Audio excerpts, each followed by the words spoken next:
हरि ओम नमो नमः। हम द्वितीय खंड द्वितीय भाग पढ़ा रहे हैं, उसमें समास चल रहा है इस समय। चतुर्थी से चलेगा। चतुर्थी तदर्थार्थ बल हित सुख रक्षित, ये सूत्र है। दो पद का सूत्र है। चतुर्थी प्रथमांत है और तदर्थार्थ बल हित सुख रक्षित, ये क्या है? समस्त तृतीयांत है भैया, बहुवचनांत है।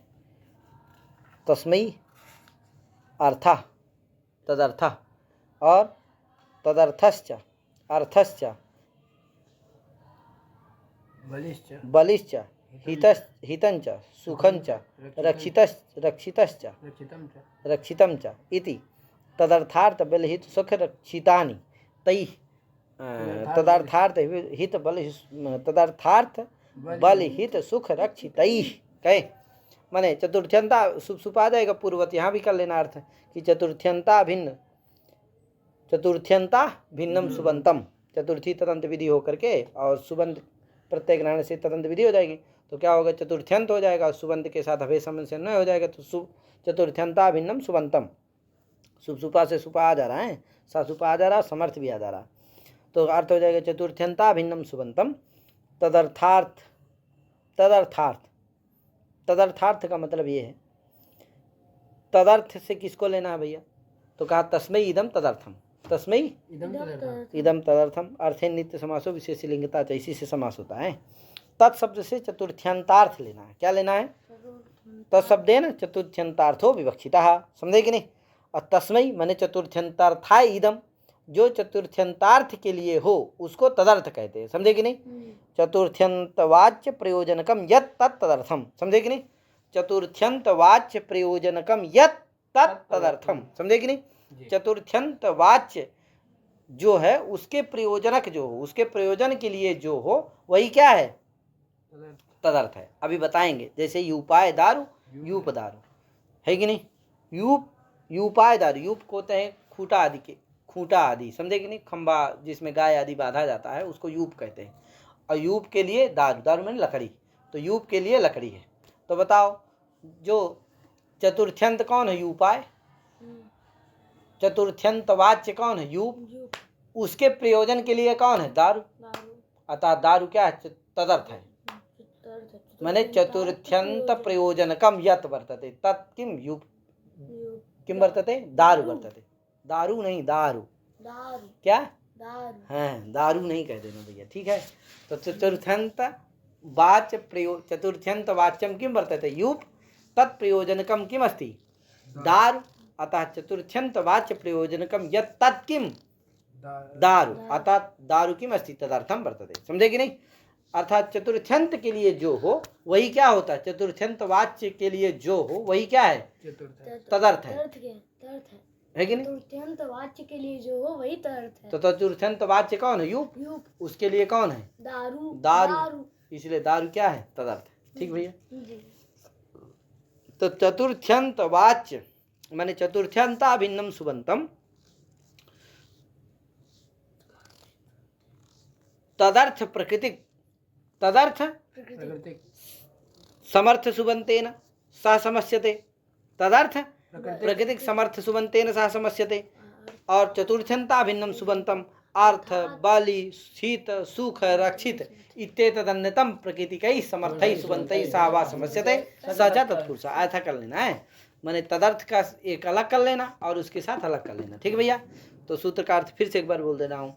चतुर्थ्यंता भिन्नम सुबंतम तदर्थ प्रकृतिकैः समर्थैः, तदर्थ प्रकृतिक समर्थेन सुबंतेन सा वा समस्यते स च तत्पुरुषः। एक ये कर लेना, अथवा और दूसरा कर लेना भैया चतुर्थ्यंता भिन्नम सुबंतम बलहित सुख रक्षित इत्येतन्यतम प्रकृतिकैः समर्थैः सुबंतैः सा वा समस्यते स च तत्पुरुषः। एक साथ भी कर सकते हो भैया। चतुर्थ्यंता भिन्नम सुबंतम तदर्थ अर्थ बलहित सुख रक्षित इत्येतन्यतम प्रकृतिकैः समर्थैः सुबंतैः सा वा समस्यते स च तत्पुरुषः। अलग अलग घटाने के लिए अलग अलग कर लेना है। तदर्थ का मतलब बता दिए हो आपकी। चतुर्थ्यंता भिन्न समर्थ, चतुर्थ्यंता भिन्न सुबंत का चतुर्थ्यंत वाच्य प्रयोजनकम यत् वर्तते तादिश तत्प्रकृतिक समर्थेन सुबंतेन सह वा समस्यते सजत पुरुष। ऐसा कर लेना है। यूपाय दारू, यूप दारू घटा लेना है यहाँ।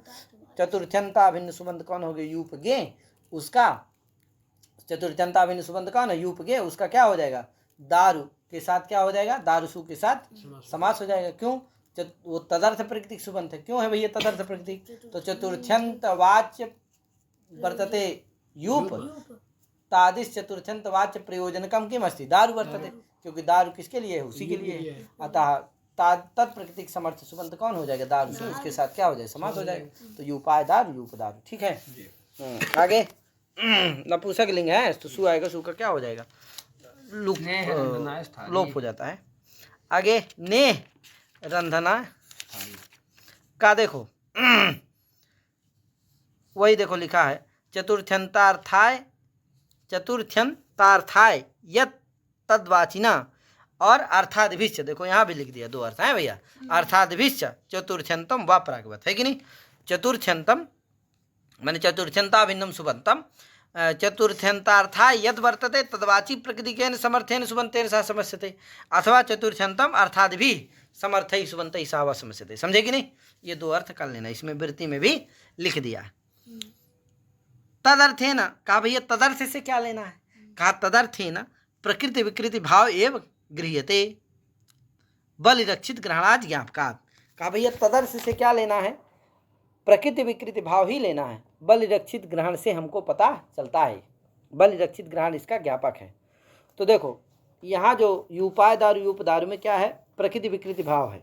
क्यों भैया, यूप माने होता है वही खूंटा बताया हूँ मैं, जिसमें बछिया उछिया बांधी जाती है, वो क्या है, यूप है। दारु क्या, लकड़ी है। तो बताओ जैसे कुंडल और स्वर्ण में देखो, क्या कुंडल से क्या स्वर्ण से क्या बनता है, कुंडल बनता है। तो स्वर्ण क्या है, प्रकृति है, विकृति कौन है उसका, कुंडल कंगन आदि क्या है उसके, विकृति है। तो वहाँ क्या है, प्रकृति विकृति भाव है कि नहीं, स्वर्ण और कुंडल में है कि नहीं है। दूध और दही में क्या है, प्रकृति विकृति भाव है कि नहीं, दूध क्या है, प्रकृति है, दही क्या है, उसकी विकृति है।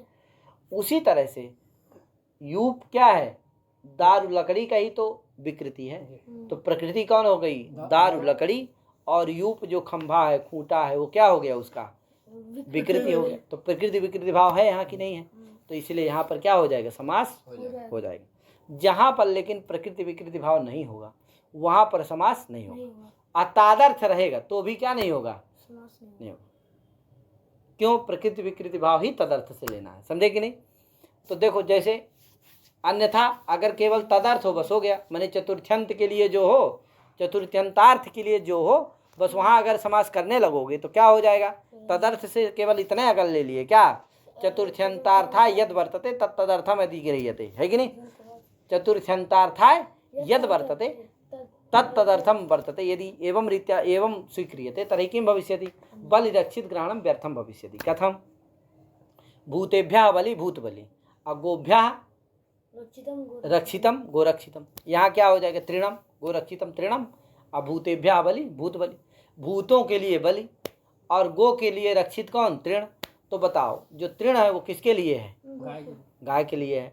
तो चतुर्थ्यंतार्थाय वर्तते न वर्तते, वर्तते, तो तदर्थ है यहाँ की नहीं है, तो तदर्थ से ही समास हो जाएगा कि नहीं हो जाएगा। भूतेभ्यः बलि, भूतों के लिए बलि है कि नहीं है, भूत क्या है, चतुर्थ्यंत है, तो चतुर्थ्यंतार्थ जो भूत हैं उन्हीं के लिए तो क्या है, बलि है। तो यहाँ भी तदर्थ हो गया कि नहीं हो गया। तो चतुर्थ्यंतार्थाय यद वर्तते तत्किं गृह्यते तदर्थम गृह्यते, तो चतुर्थ्यंतार्थाय बलि अपि वर्तते और रक्षितम यत् तृणम वर्तते तदपि किम् अस्ति, चतुर्थ्यंतार्थाय गोभ्यः एव वर्तते, तस्मात् तत्रापि किं भविष्यति, तदर्थेनैव समासो अत्र भविष्यति। अतः बलिरक्षित ग्रहणं किं भविष्यति, व्यर्थं भविष्यति। तदेव व्यर्थं सद् ज्ञापयति, यत्र प्रकृति विकृति भावः भवति तदेव तदर्थपदेन गृह्यते, यथा यूपायदार यूपदार। अत्र गोभ्यः बलि गोभ्यः रक्षितं गोरक्षितं भूतेभ्यः बलि भूत बलि इत्यत्र प्रकृति विकृति भावः नास्ति। समझे कि नहीं। भूत क्या है, भूत का भूत जो है बलि की क्या नहीं है, विकृत नहीं है। जैसे यूप क्या है, यहाँ दारू की क्या है, विकृति है।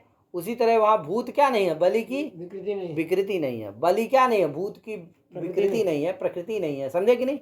गो का तृण क्या नहीं है,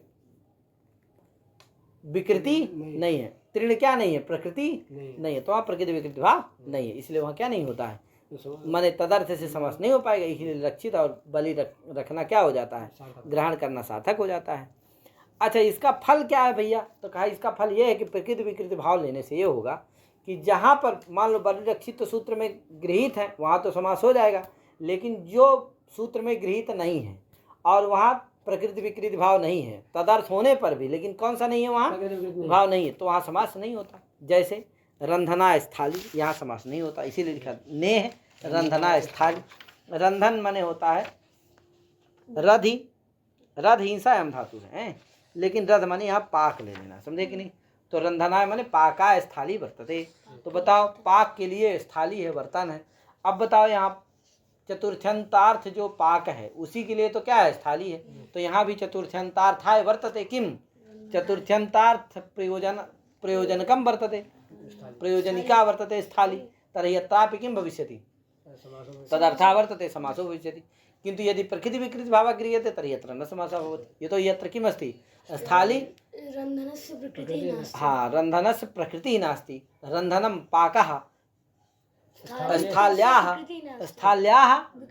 विकृतिः नास्ति, समझे कि नहीं। यथा तत्र यूप किम् अस्ति, दारु इत्यस्य विकृति वर्तते, दारु किम् अस्ति, प्रकृति वर्तते, तथा अत्र नास्ति, प्रकृति विकृति भावः नास्ति, तर्हि यत्र किं भवति, समासः न भवति, समझे कि नहीं। रंधनाय कैसे बनता है, तो रंधन का मतलब रंधनाय माने पाकाय मतलब है, समझे कि नहीं। रध हिंसायाम धातु है लेकिन उसका अर्थ यहाँ पाक विवक्षित है, समझे कि नहीं। उससे भाव में लुट प्रत्यय होता है, लुट में ल्यू बजता है, ल्यू में यू बजता है, यू को का हो जाता है, आन हो जाता है, तो क्या बनता है, रधन बन जाएगा, क्या बन जाएगा, और रधि जब हो रचि, इससे क्या हो जाएगा, नुम हो जाएगा, तो रंधन बन जाएगा, क्या रंधन। और चतुर्थी में क्या बन गया, रंधनाय, ठीक है, इसीलिए ने है रंधनाय स्थाली, ठीक है भैया। आगे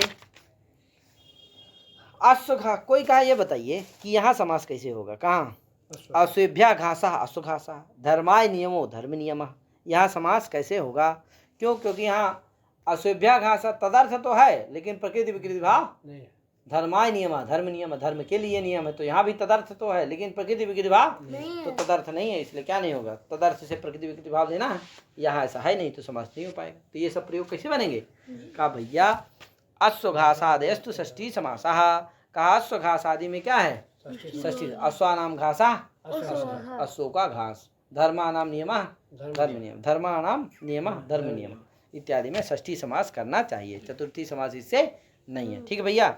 आगे वार्तिकाया अर्थेन नित्य समासो विशेष लिंगता चेति वक्तव्यम, कहा भैया अर्थ के साथ जो समास होगा वो नित्य समास होगा और विशेष लिंगता च, और विशेष जिस लिंग का होगा वही लिंग समास में हो जाएगा, नहीं तो क्या होता कि द्वंद्व पुरुषयोर क्या होता है, परवल लिंगम द्वंद्व पुरुषयोर है कि नहीं, पर पद का लिंग होता है द्वंद्व और तत्पुरुष में, अर्थ क्या होगा, पर में होगा, पर में क्या होगा, अर्थ होगा, क्योंकि चतुर्थ्यंत का पूर्व प्रयोग हो जाएगा तो चतुर्थ्यंत अर्थ तो होगा नहीं, उसके साथ तो समास होगा, तो वो अर्थ क्या रहेगा, परई में रहेगा। अब परवल लिंगम द्वंद्व पुरुषयोर, अर्थ शब्द नित्य पुल्लिंग है तो क्या होगा, पर पद का लिंग होगा तो पर में अर्थ रहेगा, उसका लिंग क्या है, पुल्लिंग है, तो तत्पुरुष का भी लिंग क्या होगा, पुल्लिंग ही होगा, तो हमेशा पुल्लिंग में प्रयोग होगा, स्त्रीलिंग और नपुंसक लिंग में अर्थ शब्दांत जो समास रहेगा उसका प्रयोग नहीं होता है, इसीलिए वार्तिक बनाए, कहा नहीं भैया विशेष लिंगता, जैसे विशेष रहेगा उसी तरह क्या हो जाएगा,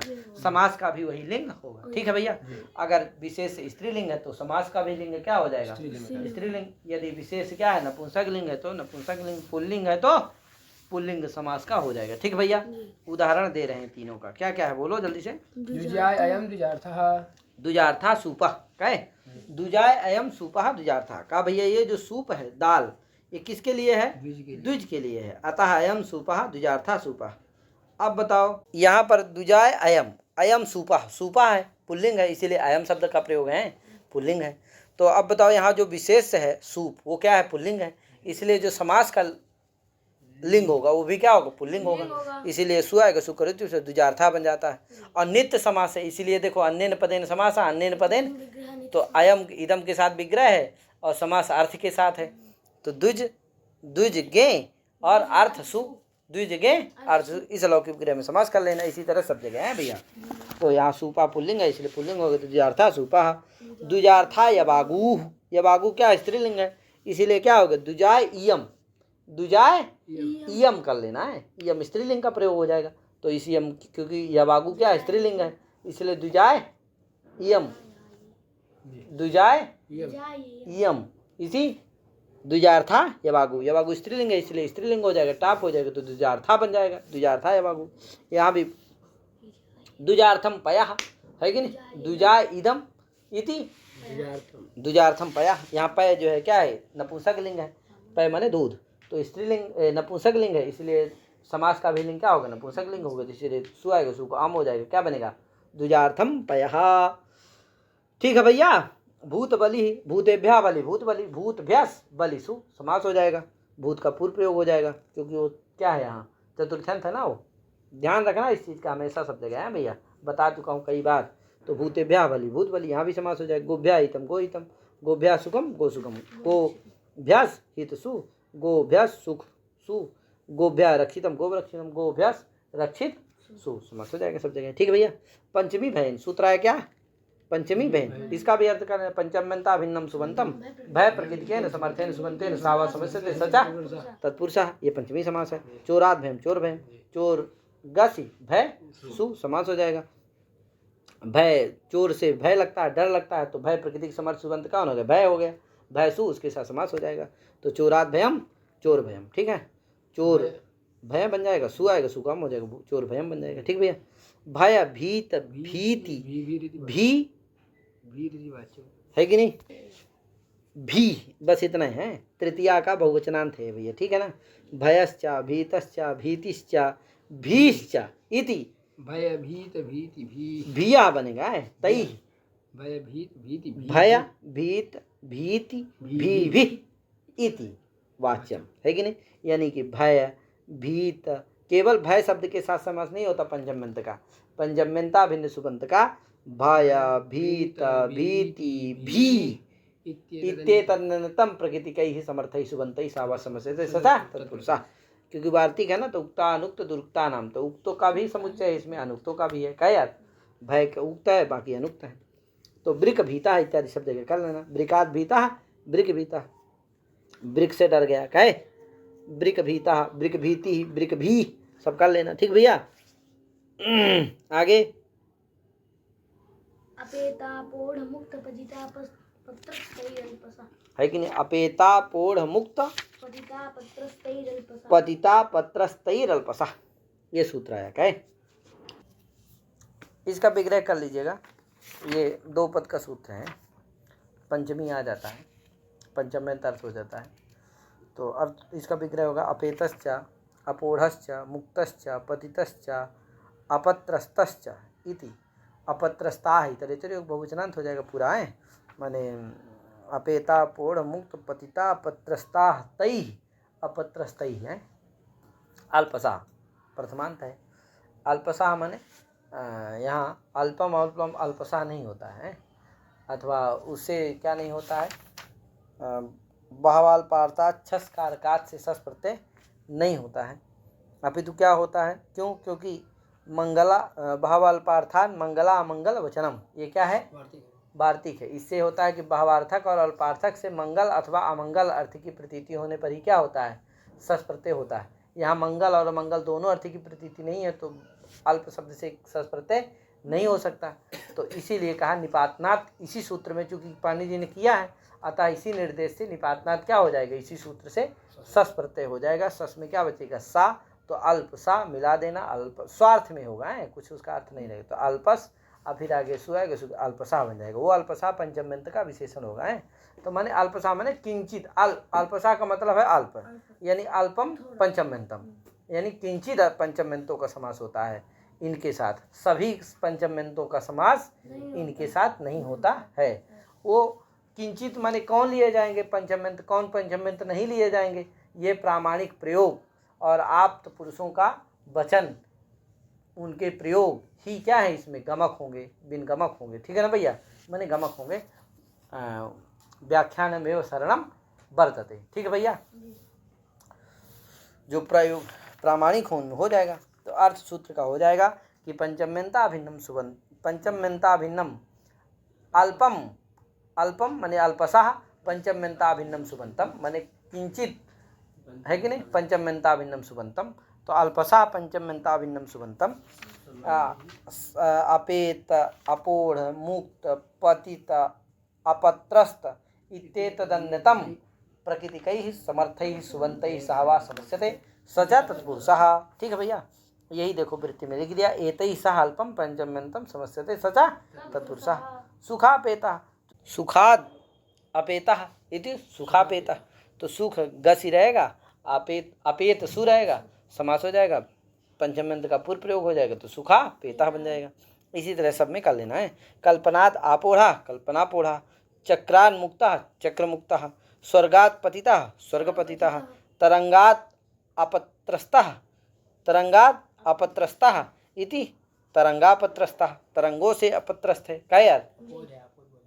हाँ आपोढ़ है, लगा लेना है।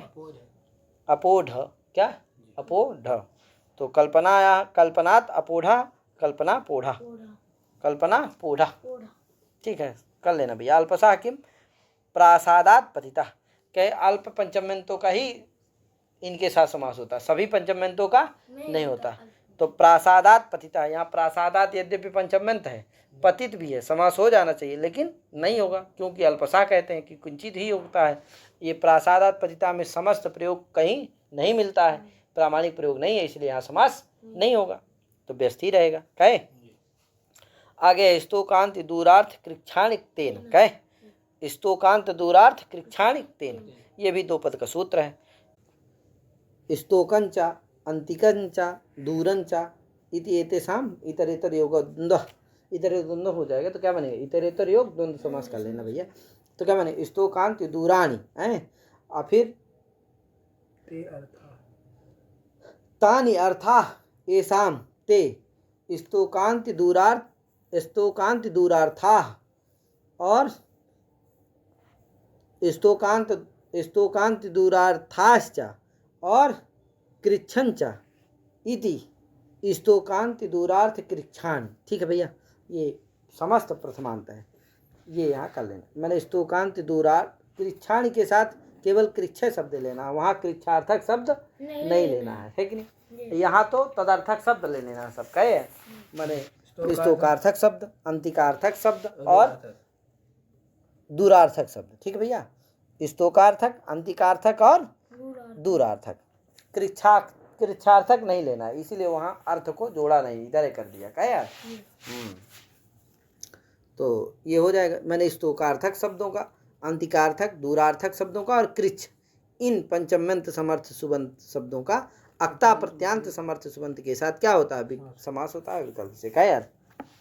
अक्तेन है ना, अक्तेन है कि नहीं है सूत्र में? तो अक्ता प्रत्यांत के साथ समास होता है, तृतीयांत है, ये सब प्रथमांत है, इसीलिए इनका सबका पूर्व प्रयोग हो जाएगा। ठीक है भैया, ध्यान देना क्योंकि प्रथमांत है ना।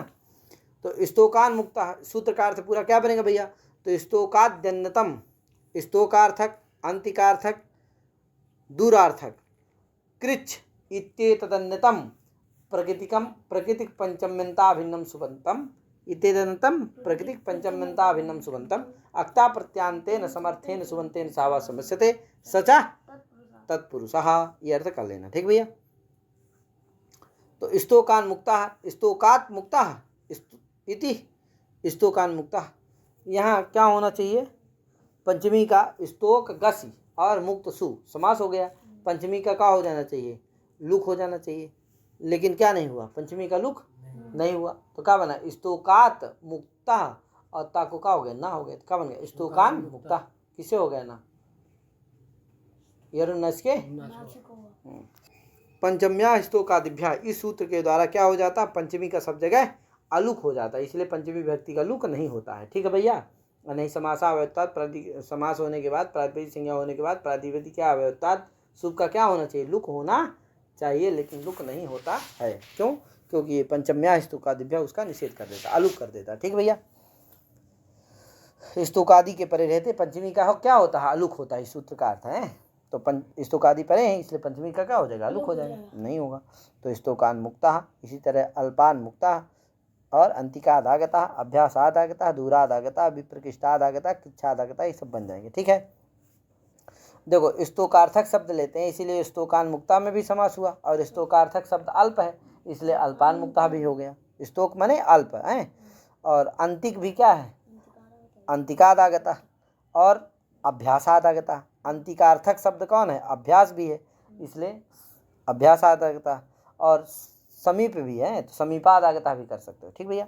दूरादागता, दूर, दूरार्थक शब्द दूर भी है तो दूर से भी, दूर के साथ भी समास होगा। और विप्रकृष्ट भी है, विप्रकृष्ट माने भी दूर होता है तो इस विप्रकृष्टादागता भी होगा। अच्छा, कृच्छ से केवल कृच्छ्र शब्द लेना है इसलिए कृच्छादागता हो गया। कष्टादागता, कृच्छ माने कष्ट, कष्टादागता है कि नहीं, कष्ट से आया है बेचारा तो कष्टादागता कहे नहीं, कष्टादागता समास नहीं होगा, कृच्छादागता वैसे तो नहीं बनेगा है, क्योंकि कृच्छार्थक शब्द नहीं लेना है। ठीक है, हाँ, तो वहाँ समास नहीं होगा, वहाँ व्यस्त प्रयोग रहेगा। वो क्या, कष्टाद आगता है, ये क्या रहेगा, व्यस्त प्रयोग, समास स्वर वहाँ नहीं होगा। ठीक है, आगे वही कृच्छादागता, पंचम्या स्तुकादिभ्य इति अलुक। ठीक है, पंचमी का क्या हो जाता है, सूत्र के अलुक हो जाता है, इसीलिए पंचमी शब्द के सुनाई दे रही। ठीक है ना भैया। षष्ठी सूत्र है, कहता है षष्ठी सूत्र जानते हो, षष्ठिंता भिन्नम सुबंतम समर्थेन सुबंतेन सावा समस्यते सचत पुरुषा। कहे समर्थ सुबंत आ जाता है, सुपा आ जाता है, सासुपा आता है, शुभ भी आ जाता है, और समर्थ आईता ही है तो हो जाता है अर्थी। अब राज्ञा पुरुषा, यहाँ राजन का पुरुषु है, षष्ठिंता भिन्न सुबंत समास हो जाएगा, राजपुरुषा बन जाएगा। कहे यार आगे सूत्र है याजकादिभिश्च। सूत्र क्या है, दिभिश्च। इस सूत्र को हम आगे पढ़ाएंगे, तो इतने पढ़ा के अपने विराम देता हूँ। हरि ओम, नमो नमः, जय श्री राम, राधे राधे।